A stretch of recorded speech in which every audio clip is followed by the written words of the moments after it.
Today, I want to talk about one of the hardest and most freeing truths in leadership and in life.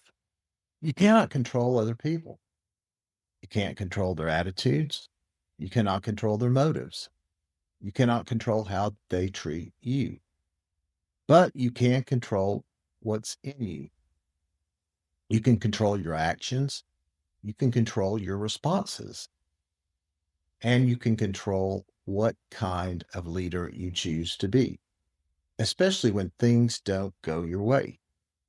If you want to grow as a leader, a professional, or a person of faith, this lesson is non negotiable. There's a principle that shows up again and again in leadership, psychology, and scripture. What happens in you is more important than what happens to you. Most of our stress, anger, and exhaustion doesn't come from what we can control. It comes from obsessing over what we can't. We replay conversations, rehearse arguments, imagine comebacks. We plan how to get even or how to one up someone who has wronged us. All of that energy changes nothing. Let's be clear about something. You have zero control over the actions of others, not your coworkers, not your boss, not your employees, not even your family members. But you have full responsibility for how you respond. Leadership begins the moment you stop reacting and start responding. Reaction is emotional, response is intentional, and leaders choose response. This is where many leaders get stuck. Someone disrespects you, so you return the favor, undermines you, so you look for a way to even the score. Someone embarrasses you, so you wait for your moment to embarrass them back. It may feel satisfying in the moment, but is not healthy. It is not productive, and it is not godly. Revenge never builds trust. It never strengthens culture, and it never produces lasting change. It only multiplies dysfunction. Scripture consistently calls leaders to a higher standard, not passive, not weak, but disciplined. Self control is not silence, it is strength under authority.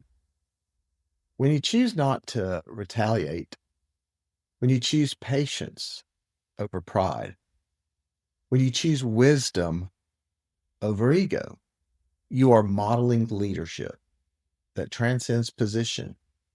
The kind of response doesn't just affect you, it affects everyone watching. And people are always watching. Leaders often underestimate the truth. How you respond sets the tone. How you respond sets the precedent. How you respond defines what behavior is acceptable in your organization. If leaders respond with sarcasm, blame, or revenge, that becomes the culture. If leaders respond with humility, clarity, and consistency, that becomes the culture too. And that's the culture we are looking for. Your response has a 360-degree impact: upward, downward, sideways. People don't follow your mission statement, they follow your behavior. Every leader must ask, what can I do something about today?